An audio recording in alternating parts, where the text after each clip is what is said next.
বন্ধুরা আসসালামু আলাইকুম। আজকে আমার তোমরা খেতে নিয়ে এসলাম ধুন্দুল। আপনারা আঞ্চলিক ভাষায় যেটা বলেন এটা আমরা ধুন্দুল বলি।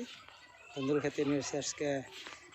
বন্ধুরা দেখেন আমার এই ধুন্দুল ক্ষেত, কুমড়া ক্ষেত আছে, কুমড়াও বুনছি, এতে কুমড়াও লাগাইছিলাম। আর দেখেন এই কুমড়াও লাগছে আমার গাছে, এই গাছে আমার কুমড়াও লাগছে।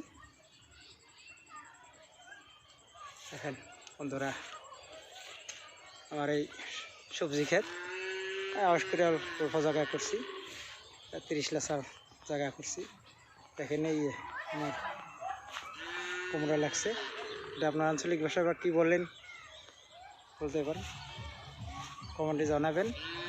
আমার ধুন্দুল ক্ষেত, আর এদিকে আছে আমার শশা ক্ষেত আছে,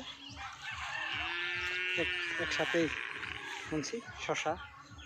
এগুলো আমার শশা ক্ষেত, শশা আছে, ধুন্দুল আছে, কুমড়া।